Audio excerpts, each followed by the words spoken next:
You are listening to the REI Mastermind Podcast. Join JD as he chats with industry-leading real estate experts and professionals. We learn from their experience and uncover the strategies to their success that we can implement into our own businesses, and we can drive immediate results today. They share their experience and wisdom as we build a foundation to our own success. This is the REI Mastermind Network. We have Myra Oliver on this afternoon. Myra, I really appreciate your time. And if you want to check out what Myra's up to, she's got a YouTube channel, so definitely check that out, called Down Home Money. But you can also find her at downhomemoney.com. That's such an awesome domain name. And I mean, talking about branding, you've pulled this off to a great level, because even your book is called Down Home Money. You can find that on Amazon and a lot of other booksellers, but really appreciate your time today. Thank you so much, JD, for having me. It's great to be with you and just excited to share about Down Home Money. Yeah, so let's dive right in. I mean, first of all, it's interesting. You know, I see the concept of financial freedom a long time. You know, everybody uses that term. I like that you say a simple approach. It makes it a little bit more approachable. I mean, like you said before we even started, a lot of people like to stick their head in the sand when it comes to financial freedom. But what do you mean by that? What do you mean by a simple approach to financial freedom? So, you know, financial freedom is different for everyone, right? Mm-hmm. And so financial freedom for me was to not trade my time for money, mm-hmm. and to build passive income streams so that I would earn money without trading my time. So in other words, I could do the things I want to do, because a lot of times the things you're passionate about or what you want to do doesn't really make you money. Mm-hmm. And that's what financial freedom means to me. I built income streams that threw off a passive income so that I could work because I wanted to work, not because I had to work. Sure.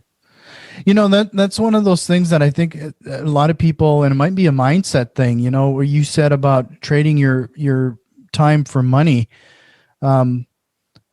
People just don't seem to realize how finite your time is and how valuable your time is, and how important it is to really find that why. I noticed that's a big focus on what you're talking about. Yeah, you know, mindset is everything. Whether you believe you can or you can't, you're right.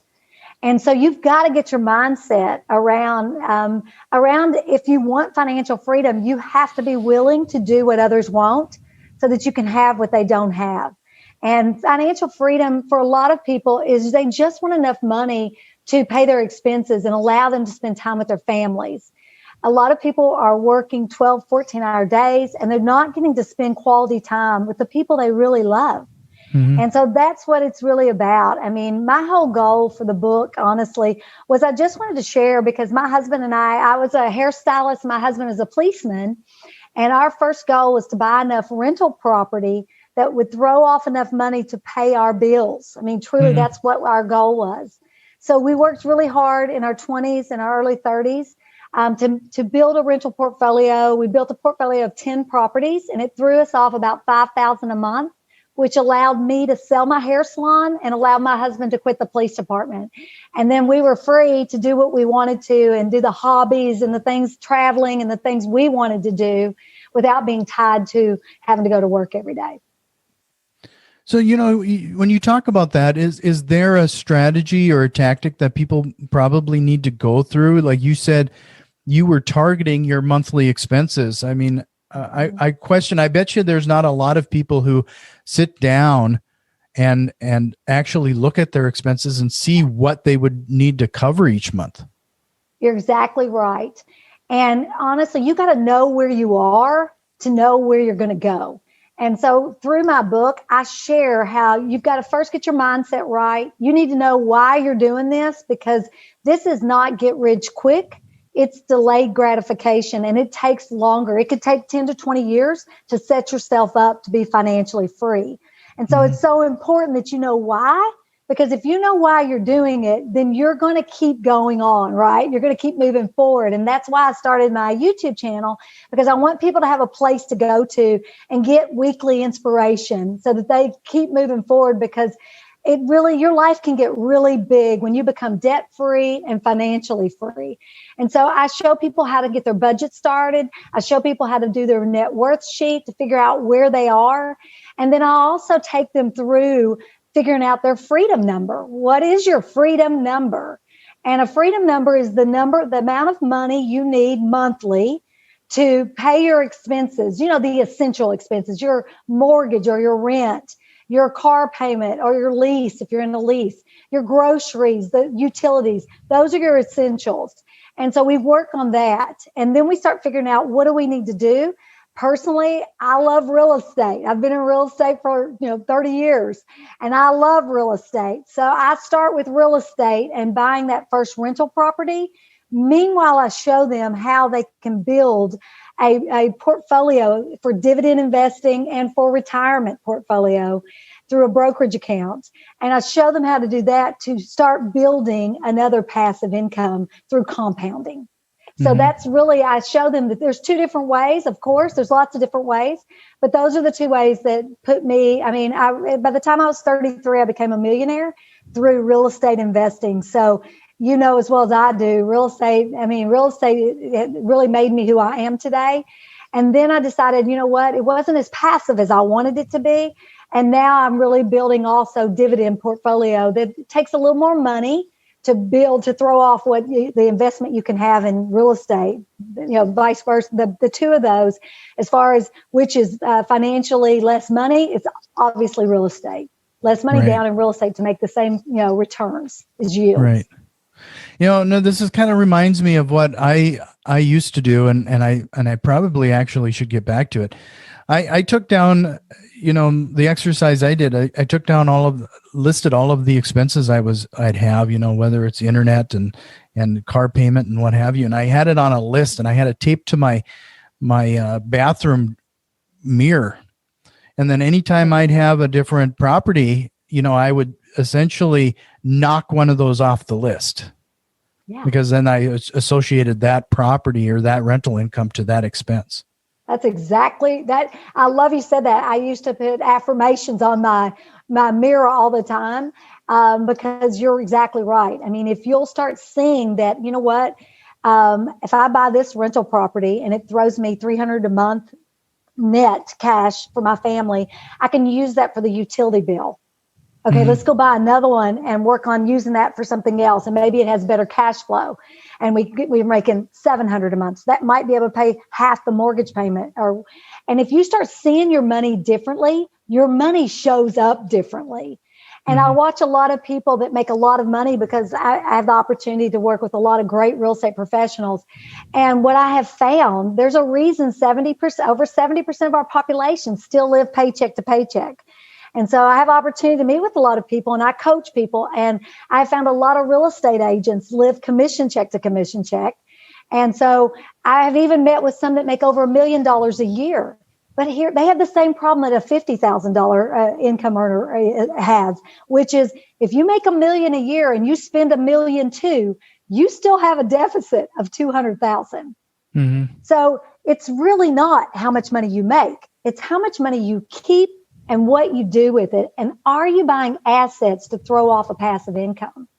And so that's what I teach at Down Home Money. So, earlier you were talking about better ways to use your time. I think that kind of goes to something that I've been kind of toiling over a little bit for quite a while now. There seems to be a romanticism associated with the grind and keeping busy. And I question what people are doing and how are they using their time. And you can always be busy, but is it busy towards generating that income, or are they profit finding activities? Does that make sense? Yeah, that makes a lot of sense. I call it IGA, income generating activities. So I look at my calendar. especially when I was building my business. And I looked at my calendar and am I doing income generating activities? And am I working in my 20%? Because you know the 80-20 rule, right? Mm-hmm. And so I always looked at that. But I will tell you in 2018, I made a decision, and I used to put in franchise for Keller Williams Realty. Mm-hmm. And I was in Ohio, Kentucky, and Indiana. I was the regional director there. And so in 2018, I made a decision to get off that treadmill. I just decided that, you know what, I really wanted freedom of time again, because that's what happens to us. Because you're absolutely right. That fear of not being successful. Well, success comes in all different forms, shapes, and sizes, right? And I think that all of us have this false sense of what's successful and that money makes you successful. I will tell you, JD, I know a lot of people that I coach several people that are financially free. They're part of the FIRE movement, financial independence, retire early. And they make maybe $50,000 a year, but they have true wealth because they have time with their kids. They're raising their kids. They have freedom of time because consumerism is eating us alive, and consumerism is causing us to go in such debt and buying things we can't afford today. So we're putting it on credit, which now we have to keep working because in order to pay for it, that's your future income you're spending today. So we're living in, we're in the rears. And so what I found is that when people really discover what gives them joy, and I have a couple questionnaires in my book that really help people to understand what gives you joy, you're going to discover that it is not money related. Having joy does not come from money. Money gives you options. So if you want to live in a bigger house or you want a fancier car, but all of this can be done. Like the couple I was just telling you about, they make about $50,000 a year, and their home's paid for. They live in about an $80,000 home. Their cars are paid for. They have no debt. So who is living the better life? The one that's in debt and maybe making $300,000 a year, but their bills are outweighing their income every month, or the ones that they're making $4,100 a month and have no bills except the utility bills and their food because everything else is paid for. So I think that you kind of have to decide. Financial freedom truly does. I mean, some people, their freedom number is 3,000. I've got a couple, their freedom number is 2,500. They live very cheaply. They're minimalist behavior, and they just don't get caught up in stuff or consumerism. So it's very fascinating when you watch, because some people, it would take them 20,000 a month, right? And some people 10 and some people 5. So it truly is a personal number for you and your wants and needs. And so it's kind of, I always tell everybody, I mean, I had a client call me and they go, should I buy a new car? And I said, well, is that a want or a need? I mean, that's always my first question. And he said, well, it's a want, Myra, I want a new car. And I go, I understand, but in your other car, like 3 years old, haven't we had this conversation? And he goes, yeah. And I go, doesn't it get you from point A to point B? And he said, yeah. And I said, do you think your car's an asset? And I said, are you buying a classic? Can we possibly make money later? And he wasn't. And so a car's not an asset. And I think when you get real clear on what are assets and what are liabilities, then you really do see your money differently and you spend it differently. So just to remind everybody, to make sure you head over to downhomemoney.com, check out her book, as well as find Down Home Money on YouTube, because based on what we're chatting about here, people, I mean, come on, get over to her YouTube channel, hit that subscribe button. I mean, in 20 minutes time, she's probably at least giving you enough value to at least go do that for her. With that being said, so you were talking about finding those things that are assets. I'm gonna say something that is probably controversial to some of our listeners. I'm going to even say that we need to find those actions and activities that are assets, because this is another thing I used to do, and I probably should do it again because I am terrible at keeping myself accountable. But I used to have a list of items that I knew were profit generating actions. And if I got distracted with anything that was outside that list, it had to be done after business hours or on weekends when I knew I couldn't be making phone calls or doing something else. Yeah. So, it's funny you say that because we all have the same 24 hours in a day. Mm-hmm. And you watch some people and they get so much done and it's just incredible what all they're doing. They've got the same time you and I have, JD. The difference is being purposeful in your day and planning your day and planning your schedule. So I totally get what you're saying. I mean, because if I get really purposeful, things happen, right? But if we kind of blow off the day and we kind of wander through the day, then things don't get done. And so you're absolutely right. It's the action steps you take. I always tell people where you are today is a result of what you did 5 to possibly 10 years ago. And where you're going to be in 5 to 10 years is a result of the action you take today. Right.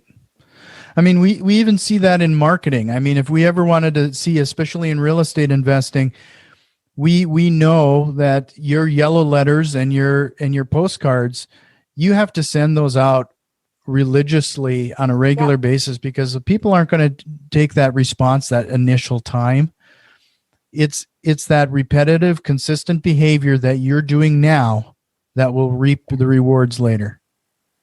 Yeah, and that's the same thing with investing in your retirement account. It's that consistent monthly investment that in 20 years from now, you look back.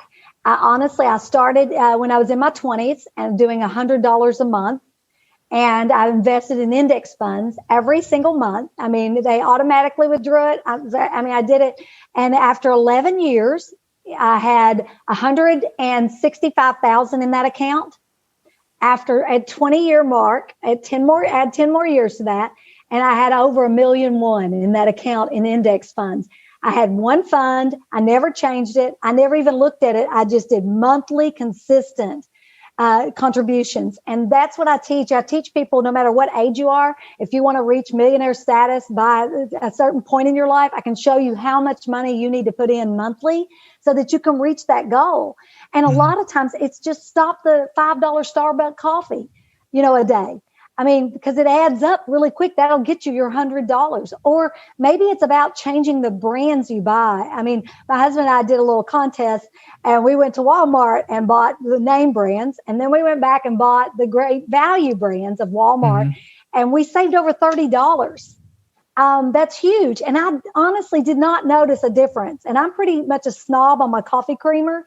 And I could not tell the difference. And so that is pretty incredible right there, to save $30. And you really aren't making big changes in your life. It's the little changes, and it's the being consistent with those and taking that money and getting that money, making you money that can change the trajectory of your life. Right. It's a difference from being poor and living paycheck to paycheck or having wealth and building wealth. That's what it is. Yeah. No, it's interesting because, a good example in my life is that I tried to change my diet quite a bit, and I realized how much money I was spending in fast food. And when you take a look at the amount of money, fast food isn't cheap anymore. I don't care what people think it is. You take a family of 4 to McDonald's and it can be $30 if not more. I mean, it's become an expensive proposition now. Yeah. It's shocking how much money we spent on Starbucks and fast food and everything else. And we don't think anything about it. We don't even question it, right? Because that's the price. So we don't question that. And when you start eating at home, I mean, there's so many different tips about the ways to save money without changing really your lifestyle that much. Just because I have people all the time that say to me, Myra, I don't have an extra $100 a month. And then when I sit down with them and I go through their budget and I help them make the cuts that they need to make in order to have that $100, it's amazing what can happen. I mean, another great tip is if you're making a house payment, if you will make 2 house payments a month, meaning break your house payment up. Let's say your house payment's $1,000 to make it easy. You're going to pay $500 on the 1st and $500 on the 15th. That takes 5 years off your mortgage. It doesn't change anything. If you're being paid every 2 weeks, you're saving the money to make the house payment based on your 2-week paycheck anyway.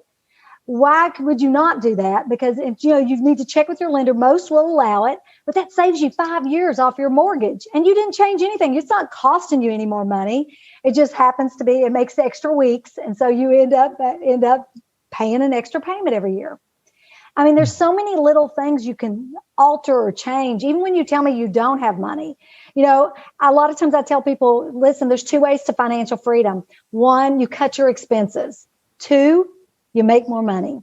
So there's so many side hustles, JD. I mean, there's just so many things out there that people can do and to make extra money so that they can have that extra $100, $200 a month, at least to get started. And then, it's so important you build a reserve account. There's so many ways to, once you get it going, then you start working on a reserve account. So just in case, I mean, who knew this pandemic was going to come? And a lot of people have lost their jobs. And we're going to see a great buying opportunity coming in the real estate market. I haven't bought anything in 2 years, and I buy a ton of real estate. And I have not bought a thing in 2 years because everything's so high. The last thing I bought was a commercial building in Kentucky and for my Keller Williams office. And I haven't bought any homes. And matter of fact, I sold some apartments this year because it was ridiculous. When it becomes ridiculous money, I will sell. I bought 5 units. I paid $363,000 for them. I just sold them for $890. Yeah. Ridiculous. Okay. I wouldn't have paid it. Did not cash flow. And that's what's happening. People are paying too much money for things, but when the market corrects itself, and it will, 16% of buyers are having problems. They're already in delinquency. So homeowners. So it's going to be a problem. We're at higher numbers right now in delinquencies than we were back in 2009 at the worst of the market. So it will be interesting. Our inventory is so low. I mean, it's about supply and demand. And because we have high demand right now, but supply is so low that's why the market's where it is right now. So did you say 16%? I would have expected it to be higher than that.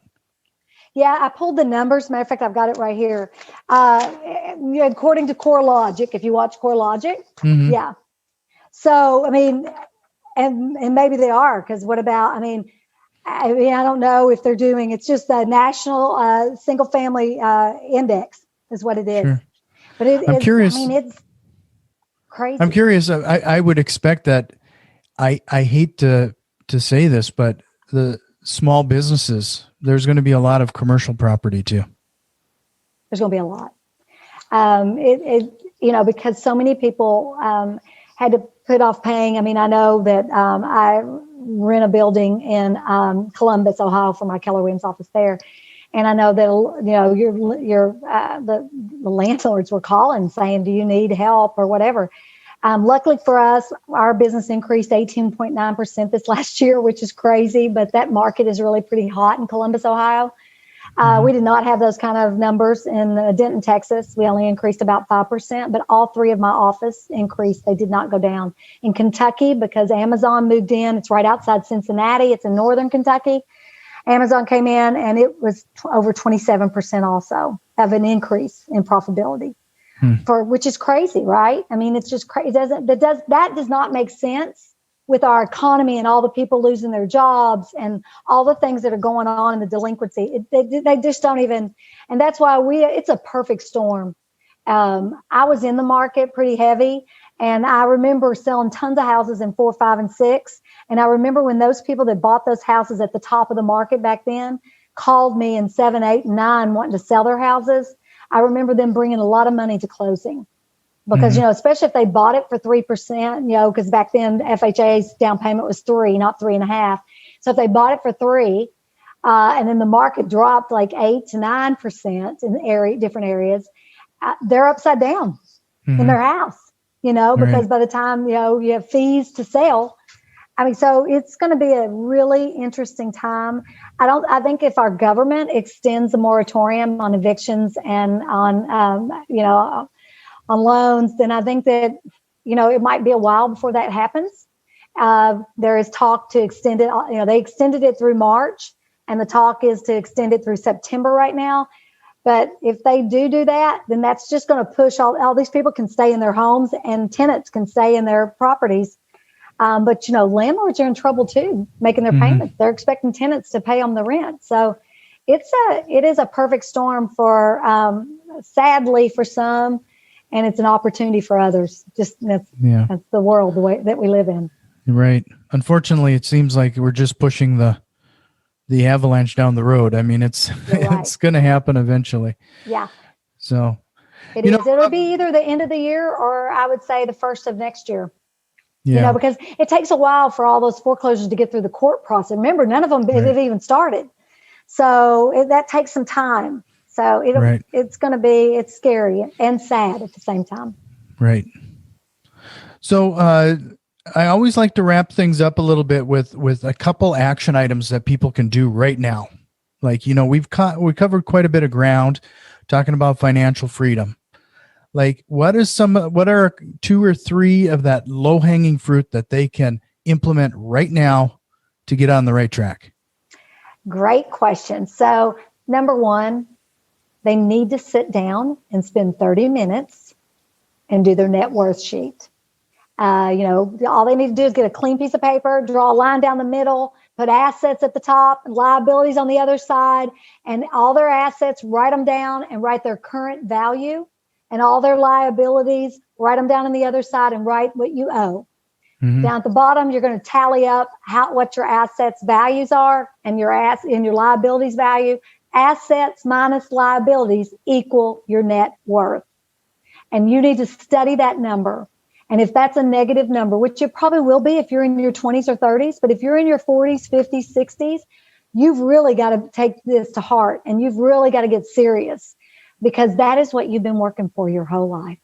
And if you've been working 20, 25, 30 years and that number is negative, in order to change, let me say this, when the pain of saying the same is greater than the pain of change, you'll make the changes. And in order to change, you got to take action. So it's so important that they see where they're at and get a clear picture because you got to know where you are because that will start triggering things in their head about, is this a want or is this a need? And if you'll start applying that before you buy something, you're going to find that you're going to make better money decisions. The next step is get on a budget. Both of these are on downhomemoney.com on Money Tools. If you click on Money Tools, both of these are Excel spreadsheets. And I've also got a rental P&L on there for anybody for free. You don't have to sign up. You just download it. So feel free to use that. And it makes it easy because I do everything the simple way. I do not complicate anything. Money is very complicated. And I am very simple in my approach of everything. I have a high school education, so trust me, I'm not going to complicate anything because it makes it too hard for me. I love easy and I will do it. And I've made everything in my life easy. And that's what these forms are. There's a simple budget and you've got to write down your expenses. So that would be the second thing. First thing's a net worth sheet. The second thing is you've got to figure out your budget and be honest with yourself when you write all this down. Let's see if you're spending more money than you're really making. Right. And then on the third thing is I think that it's so important that you get you a little black book or do it on your phone, whatever you like. I like a little black book. I still do it to the day. I write everything I spend money on, and it just makes me very aware of where my money's going. I mean, honestly, if I put a quarter in a gumball machine, I'm going to put 25 cents in the gumball machine. So I just think it's so important because then you can see what are you spending your money on? And then you can make changes so that we can cut. The fourth one will be, let's look at what you're spending your money on and where can we make the cuts? Try to cut 15%. The fifth one is start paying yourself first in your retirement account. You need to open you up. Vanguard is my favorite. You need to start you an IRA or a Roth or a SEP, whatever you can do. You need to get that started immediately and start building you another passive income. How's that? No, those are awesome. I really appreciate it. And I appreciate your time. I feel like we've only been halfway through this conversation. We could continue to go. But I'm going to leave it there. I really appreciate it again. Thank you so much. And if I hope you can be on again in the near future. I would love to. Thank you so much because everyone can have financial freedom. And I'm on a mission to just show them how. We see so much consumerism and so many influencers and they're showing how they're spending their money. I want to show people how to save their money so that they can have a really big life and enjoy their families. Yeah, well, thank you again. This has been a great episode. Thank you. This has been the REI Mastermind Network. You can already tell that we've made some changes, and a few more are on the way. If you are interested in what we have planned, head over to patreon.com/REI Mastermind and support the show today. Financial contributions are always appreciated, along with a like, share, and review. It really helps us grow and reach more people with this valuable information. See you next time, and tell a friend.